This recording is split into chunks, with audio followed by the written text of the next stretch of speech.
주일 아침입니다. 오늘도 함께 예배하는 우리 상무대교회 모든 성도들에게 우리 하나님의 신령한 은혜와 능력과 위로와 온전한 회복과 치유와 회복과 복주심이 충만한 함께 하시기를 주님의 이름으로 축원합니다. 인사하시겠습니다. 오늘도 잘 오셨습니다. 당신 때문에 행복해서 미치겠습니다. 이렇게 하겠습니다. 미치겠습니다. 미치는 표정을 하겠습니다. 두 손을 가슴에 얹고 다시 말했습니다. 하나님께서 보실 때 나는 예수님이 생명만큼 소중한 사람이다. 시작. 하나님께서 보실 때 나는 예수님만큼 소중한 사람이다. 하나님께서는 우리 인생으로 그저 근근히 겨우겨우 삶을 영위하면서 아무 색깔도 영향력도 없이 사는 것을 원하지 않으십니다. 주님께서는 우리 각자가 자기의 주신 은사대로 10분 활용돼서 아름답고 가치 있는 인생을 살기를 원해 하십니다. 그래서 우리 인생을 예수님 핏값으로 사신 것입니다. 그러므로 이처럼 하나님께서 생명처럼 아끼시기에 합당한 믿음의 삶들을 다 살아가시기를 주님의 이름으로 부탁을 드립니다. 자, 오늘은 대가를 치름으로 승리하기라는 제목으로 하나님 말씀 증거하겠습니다. 오늘 본문에서 예수님께서는 육체적인 시험 또 정신적인 시험에 이어서 이제 세 번째로 영적인 시험을 당하십니다. 이제 마귀는 예수님께 천하만국과 그 영광을 보여주고 말하기를 나한테 엎드려서 경배하기만 하면 이 모든 것을 내게 주겠다라고 합니다. 우리야 하나님께서 하나님의 독생자 예수님을 우리에게 보내주셨고 그 예수님이니까 마귀가 좀 주제 넘다는 생각을 할 수도 있겠습니다만은 지금 이 시험의 자리가 예수님이 아니고 우리가 있다고 생각해보면 그건 얘기가 좀 달라집니다. 우리에게는 어쩌면 이 마귀의 말이 가장 가슴에 와닿을 수 있습니다. 지금 마귀가 하는 말은 우리가 그렇게 추구하고 얻기를 원하는 것, 그건 모두를 아주 손쉽게 주겠다 이렇게 말하는 것입니다. 보통 이렇게 들리는 건 사기입니다. 자, 우리는 소유하는 것이 최선이라고 생각하는 시대를 살고 있습니다. 가진 자에게 더 많은 기회와 혜택이 있는 시대를 살고 있는 겁니다. 이런 시대에 지금 마귀가 건네는 이 말보다 더 유혹적인 것이 없습니다. 8절에 나오는 또라는 단어가 굉장히 재미있는 말입니다.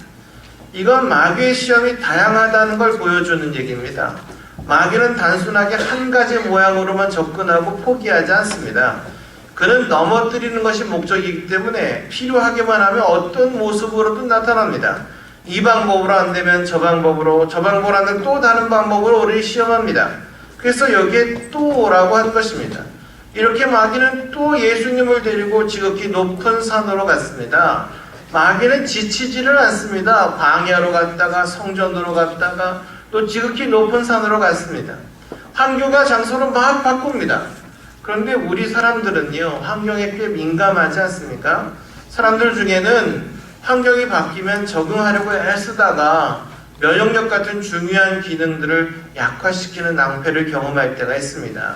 그래서 마귀는 자꾸 환경을 바뀌어서 우리를 연약하게 만들고 시험하는 것입니다. 저는 여기서 한 가지 중요한 통찰력을 얻었습니다. 제가 꼭 특정사 출신이어서가 아니고 신앙도 좀 이런 특별한 신앙, 특정사 신앙을 좀 가져야 되겠다. 이 얘기에서 생각합니다. 이 얘기는 환경과 좀 관계없는 신앙을 가져야 되겠다 이런 말입니다. 사막에서 싸우면 사막에서 강하고 수중에서 싸우면 수중에서 강하고 산악에서 싸우면 산악에서 강해야 됩니다. 정규전으로 싸우면 정규전에서 강하고 비정규전이면 비정규전에서 강하고 특정 용사들처럼 어떤 환경과 장소에도 구애받지 않은 전초는 신앙을 가져야 되겠다는 말입니다. 제가 교회를 쭉 해오다 보니까 교회 일꾼들 중에는 어떤 일을 맡겨도 안심이 되는 사람이 있습니다. 도중에 좀 환경이 변하거나 시험이 오거나 도전의 그 강도가 좀 달라졌을 때도 자기를 막 변화시키고 적응시켜서 갖고 어떻게든 그 일을 완수하는 사람들이 있습니다. 반면에 예상했던 상황하고 조금이라도 변화가 있으면 그 맡긴 일을 성취해내지 못하고 오히려 이 핑계 저 핑계 되는 사람들이 있습니다. 이것 때문에 못했어요. 저것 때문에 못했어요. 처음에 말씀하신 거하고 다르잖아요. 밤낮 이런 소리만 합니다. 그 사람은 자기 자신에게 문제가 있다는 걸 전혀 모르는 사람입니다. 근데 어느 날 저는 그런 사람을 답답하게 보다가 갑자기 좀 뜨끔했습니다. 하나님 앞에서 나는 과연 하나님이 정말 이렇게 안심할 만한 종인가? 이 핑계 저 핑계 되지 않고 어쨌든 하나님이 맡기신 사명을 반드시 완수하고야 하는가? 이런 생각이 들었습니다. 그래서 그때부터 기도하기를 하나님께서 안심할 수 있을 만한 인생이 되게 해달라고 기도했습니다. 근데 우리 가운데는 이런 사람들이 있습니다. 고난이 있을 때는 잘하다가 좀 편해지면 금방 썩어버리는 사람들이 있습니다. 또 반대로 평상시에는 잘하다가 고난이 오면 곧 무너져버리는 사람들이 있습니다. 근데 진짜 충성스러운 사람은 누구겠습니까? 그건 고난이 오든 평안하든 어떤 환경에서도 믿고 맡길 수 있는 사람, 안심할 수 있는 사람이 충성자입니다. 우리는 하나님 앞에 순종했는지 안 했는지, 범죄했는지 안 했는지, 물론 그게 중요하지요. 그러나 하나님께서는 그것보다 먼저 마음을 보신다는 겁니다. 성경에 나오는 인물 중에 하나님이 안심하신 인물이 하나 거론되고 있습니다. 바로 욥입니다. 욥기 1장 8절에 보니까 여호와께서 사단에게 이르시되 네가 내 종 욥을 유의해서 보았느냐?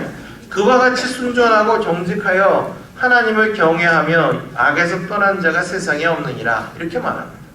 하나님께서 마귀에게 한 말입니다. 이 말씀을 쉽게 얘기하면 야, 욥을 보면 안심이 돼. 이런 말입니다. 욥이 지금 축복했다고 순종하는 것 같다고? 그거 한번 가져봐봐. 그래도 욥은 변할 사람이 아니야. 하나님께서 그렇게 욥을 믿었습니다. 욥은 하나님께서 안심하시는 인물이었다. 이런 말입니다. 바라기는 우리도 그런 인물이 되어야 하겠습니다. 근데 우리 현실은 조금만 시험이 와도 불안해합니다. 야, 비 오는데 저 사람은 교회 나올까? 야, 날씨가 화창한데 고기 치러 가지 않았을까? 이렇게 비가 와도 불안하고 날씨가 좋아도 불안하게 하는 사람이 있습니다. 시험 당할 때도 불안해 보이고 돈을 많이 벌어도 이상하게 불안해 보입니다. 이렇게 옆에서 지켜보기에 불안한 사람들이 우리들입니다. 혹시 여러분 중에 비 온다고 배동원 목사가 주일 예배 안 나올까 걱정하는 분들 계십니까? 그러실 필요는 전혀 없습니다. 저는 주가라고 나옵니다. 우리는 환경과 관계없이 흔들리지 않은 인생을 살아야 됩니다. 근데 이건 저만 그래야 된다고 생각하지 않습니다. 모든 성도가 다 그래야 되는 겁니다. 신앙생활에 있어서 목사만 특별하지 않습니다. 다 같은 사람입니다. 만약 어떤 게 목사에게 유익하다고 그러면 그건 성도들에게도 같이 그 유익을 누리도록 만들어야 되는 겁니다. 목사가 좋으면 성도들 모두 좋게 만들어줘야 됩니다. 우리 교회는 군인교회입니다. 상무대교회는 광주 전남 지역의 군인교회들의 형님교회의 명분을 가지고 있고 적지 않은 신우장병들과 가족들이 영내외 교회를 통해서 참석하고 있습니다. 그래서 우리 교회도 한편으로는 대한민국의 군인교회 전체에 나름대로의 영향력을 발휘하고 있는 위치에 있습니다. 그러면서도 이곳에 적지 않은 교회들이 자리 잡고 있는 이 지역이지만 한편으로는 지역교회의 한 축으로서 상무대교회 위상도 가지고 나름대로의 역할을 확실히 해나가고 있습니다. 그런데 이런 우리 상무대교회의 강점이면서 약점이 하나 있는데 그게 담임 목사가 정기적으로 바뀐다는 거예요. 제가 왜 이게 강점이면서 약점이라고 하냐면 군목 목사님들이 대부분 각 교단에서 손에 꼽히는 인재들입니다. 군목은요 각 신학대에서 상위 5% 내에 들 수 있는 사람만 지원이 됩니다. 그런 분들이 적어도 20년 가까이 군에서 목회를 거치고 이 상무대교회로 오시기 때문에 적당한 연륜에 항상 신선하고 다양한 설교와 목회를 접할 수 있다는 강점이 있습니다. 그리고 조금 자기 성향이 안 맞아도 민간교회 같으면 절실이면 중이 나간다고 하지만 교회로 옮겨야 되지만 우리 교회는 아무리 길어도 2년만 잘 쳐면 다른 목사님 오십니다. 아니면 지가 전출 가죠. 크게 고민하지 않아도 된다. 얼마나 큰 강점인지 몰라요. 그런데 약점이라고 하면 목회적인 연결이 한동안씩 잘 안 된다. 목사님들이 소속 교단의 성향과 또 나름대로의 목회 방침들이 좀 다르기 때문에 목사님들마다 적응하는데 적지 않은 시간들을 좀 보내야 된다는 점이 있습니다. 그래서 다른 민간교회들은 막연한 선입관을 가지고 교회와 성도들의 성장을 염려하는 분들이 있습니다. 하지만 그분들 대부분은 자기가 경험해 보지도 않은 그냥 그런 일을 막연하게 그냥 생각하고 이야기하는 것입니다. 물론 군인교회는 약점이 있다고 했습니다. 오랜 습관과 타성에 젖은 사람들은 적응에 힘들어하고 생각으로는 동의를 하지만 따라가지만 마음이 따라가지 않는 경우도 분명히 있었을 것입니다. 쉽지 않은 일일 것입니다. 그럼에도 불구하고 군인교회 안의 성도들의 기도와 소망의 기대가 간혹 역경과 고난의 세월을 지날 수도 있겠지만 그럼에도 불구하고 반복해서 온전한 모습들을 회복하고 또 계속 조금씩 성장하고 있습니다. 이런 걸 거의 60년 동안 군인교회가 이어내려오고 있는 것입니다. 제가 우리 교회를 이제 오늘 딱 1년 담임하면서 느끼는 게 있습니다. 제가 다음 주면 이제 1년 1주가 되니까 이번 주가 딱 1년을 채우는 주입니다. 자, 상무대교회도 분명 자잘한 문제들, 불편함, 성도들 사이에 일부의 소원함, 마음에 조금씩 안 맞는 거, 그런 거 아무것도 없다고는 못할 것입니다. 근데 느끼는 것은 모양이 조금씩 다르고 표현이 조금씩 다르긴 하지만 다 헌신적이다는 것입니다. 이건 복입니다. 저는 원래 성격이 사실 하나에서 10가지 제 손을 거치지 않으면 불안하고 믿거니가 잘 안 되는 사람입니다.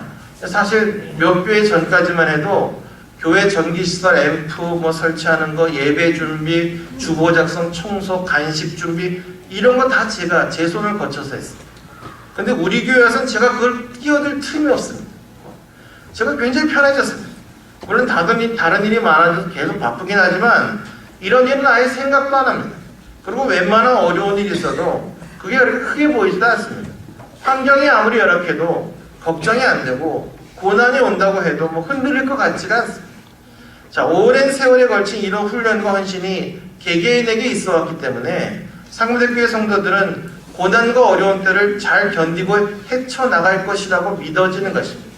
우리 상무대교회 성도들은 함부로 교만해지거나 딴짓하지 않게 훈련되기를 소망합니다.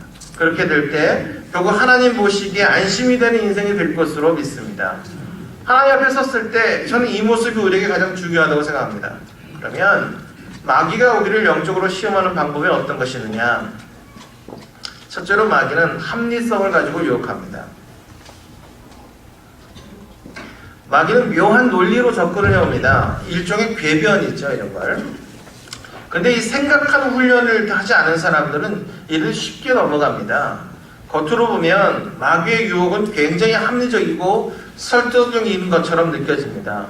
마귀는 하나님께 너는 하나님의 아들이다, 유대인의 왕이다 라고 말합니다. 여러분 이건 맞는 말이거든요. 그런데 그렇지만 네가 어떻게 하나님 아들 메시아로서 역할을 감당하겠냐, 그 모습으로 보면 사람들이 믿겠냐, 그렇게 초라한 모습으로 사람들 앞에 나서면 사람이 따르겠느냐, 시대를 좀 파악해봐라. 일단 사람들이 들어야 될 거 아니냐, 일단 내 앞에 나와야 변화시킬 거 아니냐. 그러기 위해서는 이 매스컴의 도움도 좀 받아야 되고 필요하고, 세상 사람들이 말하는 영광이라는 것도 좀 잠깐 빌릴 필요가 있다. 천하만국의 영광이 필요하지 않냐. 너를 위해서가 아니라 하나님의 사명을 온전하게 감당하기 위해서 하라는데 그거 못하냐? 목적이 뭐냐? 하나님 영광 아니냐? 이렇게 접근을 해옵니다. 이게 들어보면요 꽤 합리적이고 그럴듯합니다. 별로 잘못된 데가 없는 것 같습니다. 근데 마귀가 또 이런 식으로 우리에게 접근해 올 때가 많습니다. 그래서 많은 사람들이 거기에 설득당하면서 이거 아닌 것 같은데 하다가도 한 번 양보하고 두 번 양보하고 결국 마귀에게 넘어갑니다. 사실 양보도 아닙니다. 왜? 양심의 가책도 느끼지 않거든요. 그러다가 마귀의 벽에 완전히 빠져버릴 때가 얼마나 많은지 모릅니다. 반면에 하나님 말씀대로 나가면 이해가 되지 않을 때도 있습니다. 구제해라, 섬기라 이런 식으로 보편타당한 것, 꼭 기독교가 아니어도 얘기할 수 있는 것들을 쭉 말할 때는 사람들이 쉽게 납득합니다. 그런데 기독교에서 말하는 근본 진리를 얘기하면 좀 황당해할 때가 많습니다. 처녀가 애를 낳았다. 내 공로는 하나도 없고 하나님 공로로 우리가 구원을 받는다. 하나님의 절대 주권, 하나님의 섭리 외정 가운데 우리 이끌어 가신다. 이렇게 말하면 이게 논리적으로 맞는 게 없어 보이고 조금 배웠다고 하는 사람들은 당장 반박할 내용들이 거기서 나옵니다. 그런데 우리가 그걸 믿어야 구원받습니다. 잘 보십시오. 마귀는 합리적으로 접근하는 반면에 성경의 주장은 대단히 시대착오적이고 고루해 보이고 제대로 공부한 사람이라면 의심할 정도로 무식해 보이고 비합리적으로 보일 때가 있습니다. 제가 지난번에 언제가 잠시 불교 방송을 본 적이 있다는 말씀을 드린 적이 있는데 기억하시는지 모르겠습니다. 어쩌다가 천주교 방송국이 다른 교파 방송을 좀 봅니다. 과연 설법은 어떻게 하는가? 알고 싶기도 하고 해서 그냥 아무 생각 없이 켜놓고 볼 때가 있어요. 근데 제가 전에도 얘기했지만 성도들에게는요, 그런 불교 방송 예식이라든지 설법을 듣지 않도록 해야 되겠다, 이런 생각이 들었습니다. 왜냐하면 그거 자꾸 들으면 은혜가 됩니다. 이게 불교라는 게요, 어마어마한 철학을 담고 있습니다. 그러니까 불교는 절에 오르는 계단 하나하나까지도 적당히 만든 게 아니야. 이게 다 의미가 있습니다. 문에도 의미가 있습니다. 첫 번째 있는 일주문은 어떤 거고, 두 번째는 인왕문이라는 어떤 의미가 있고, 셋째는 천왕문이 또 어떤 의미가 있고, 네 번째 불이문이 어떤 의미가 있고, 뭐 이런 게 다 의미가 있어요. 이게 우리의 삶 전체를 체계적으로 논리적으로 만들어 놓은 것이 불교 철학이에요. 그러니까 이런 식으로 해놨기 때문에 아무 준기 없이 그런 얘기를 들으면 그냥 은혜 받아버리기 때문에 조심해야 됩니다. 악한 자들에 대한 인과응보라든지 인생은 초탈해야 된다, 이런 식으로 사실 우리의 이성하고 별로 부딪히는 게 없어요. 정말 기가 막히게 악에 딱 떨어져요. 그냥 이해가 되죠. 근데 그런 걸 다 보면서 느낀 게 뭐냐, 이거 분명히 인간이 만든 것 같다, 이런 생각이 딱 드는 거예요. 너무 딱딱 맞아요. 예상할 수 있는 것은 이런 건 충분한 시간을 주고 아주 똑똑한 사람을 모아가지고 한번 짜내보라고 하면 어떤 최상의 게 나올 텐데, 그게 불교 비슷한 철학이 나타나게 될 거라는 겁니다. 이게 보통 우리가 연구한 분들의 생각입니다. 저는 불교를 비난하는 게 아니고요, 신앙하는 믿음으로는 믿을 수 없다. 왜? 이건 인간이 만든 거라서 그렇다, 이렇게 생각한다는 겁니다. 언제가 그 디스커버리 채널에서 예수의 무덤이 발견되었다, 이런 특집이 다룬 적이 있어요. 그 주된 주장자가 끌고 나가는 논리는 뭐냐면, 예수가 부활승천했다는 것은 너무 비현실적인 이야기가 아니냐. 그리고 더 재밌는 건 뭐냐면, 우리가 알고 있는 성경에 나오는 예수님의 그 가족들의 이름이 거기 다 나와요. 그러니까 언더 발굴학자가 하는 말이, 가족 중 한 사람이 가족들의 이름을 뼈상자에 다 새겼대요. 그래서 그 뼈상자에 보면 예수님부터 예수님 동생들, 부모님 다 있어요. 한 무덤 안에 요셉, 마리아, 예수, 야고보 동생들 다 있는 거예요. 근데 여러분, 어떻게 시대가 다르게 살고 순교하고 죽은 곳이 다른 초대교회 헌신된 일꾼들이 그 한 굴 안에 다 함께 들어가 있을 수 있겠습니까? 이 조금만 생각해 보면 이거 확실히 조작인 걸 알 수 있어요. 이런 일이 흔들릴 필요가 없다는 겁니다. 근데 여러분, 반면에 성경에 보면요, 이건 분명히 인간이 만들지 않았다는 생각이 듭니다. 자, 하나님이 누구신가 하는 신론에서부터 걸립니다. 여러분, 삼위일체 하나님에 대해서요, 여러분 이해가 됩니까? 하나님은 성부, 성자, 성령으로 계시는데 셋이 아니라 하나랍니다. 하나냐 하면 그것도 아니라 그럽니다. 성부는 성자와 다르고, 성자는 성령과 다르고, 성령은 성부와 다릅니다. 그러면 셋입니까? 그것도 아니랍니다. 하나입니다. 그러면 하나라고 하니까 셋이라는 겁니까? 하나라고 하면 셋이라고, 셋이라고 하면 하나라고 그러고, 도대체 뭡니까? 근데 그거 믿어야 돼요. 도대체 설명이 안 되죠. 잘 생각해서 이렇게 복잡하고 논쟁이 벌어질 뻔한 것을 그 인간이 만들겠습니까? 인간이라면 이런 식으로 이런 만들지 않습니다. 여러분, 동정녀 탄생도 마찬가지죠. 왜 그렇게 만듭니까? 그렇게 안 해도 갑자기 인간이 나왔는데 하나님의 영이 쫙 임해갖고 하나님의 아들이 됐다. 이게 좀 더 합리적이고 뭐 그렇지 않겠습니까? 하나님의 절대 주권도 마찬가지입니다. 예정론 뭐 이런 거 한번 보세요. 하나님께서 모든 것을 다 섭리하시고 우리를 이끌어 가신다면 우리 인간은 설 자리가 어디 있겠습니까? 인간의 책임은 어디 들어가겠습니까? 누가 그런 식으로 이론을 만들어내겠습니까? 그러니까 기독교의 근본 진리는요, 인간의 합리성과 굉장히 충돌을 많이 합니다. 근데 그거 믿어야 구원을 받습니다. 이것마저도 우리가 믿는 게 아니고요, 하나님께서 그 믿음을 줘야 됩니다. 그래야 믿어지는 거예요. 여러분, 믿은 사람 있어요? 믿어진 거예요. 기독교에는 이렇게 불합리한 부분이 참 많습니다. 그래서 저는 좀 기독교가 오히려 인간 사람 냄새가 안 나고 사람이 만들면 그렇게 만들 것 같지 않아서 납득이 더 됩니다. 교회는 분명히 좀 합리적인 데가 있어야 되겠죠? 근데 성경을 떠나갖고 합리성만 붙들고 나가서는 그건 유혹입니다. 마귀는 굉장히 영특합니다. 문제의 핵심을 잘 파악합니다. 그래서 항상 우리를 설득해서 다가옵니다. 근데 마귀의 마지막 모습을 보시면 하나님을 경배하는 대신에 자신을 경배하라고 합니다. 이게 유혹입니다. 주변에서 들리는 수많은 외침들을 들어오면 그들은 모두 합리성과 설득력을 강조하고 있습니다. 그런데 그 결국이 교회를 살리고 영혼을 살리는 것 결말이 아니라면 반드시 의심해 봐야 됩니다. 이게 마귀로부터 온 것이 아닌지 의심해 봐야 됩니다. 훈련이 필요한 이유는 뭐냐? 보통 사람이 그것을 잡아내기가 좀 어려울 때가 많기 때문입니다. 마귀는 속이기를 작정하고 달려들기 때문입니다. 그러니까 가장 기본이 되는 분별은 그 결국이 사람을 살리는지 죽이는지로 판단하는 겁니다. 이혼하려는 가정이 날로 늘어나고 있습니다. 그런데 그 사람들은 나름대로 확고한 논리를 가지고 그 이혼의 정당성을 주장합니다. 이혼할 수밖에 없는 분명한 명분과 논리를 가지고 다른 사람을 설득하려고 합니다. 근데 논리대로 하면 깨지지 않을 가정은 하나도 없습니다.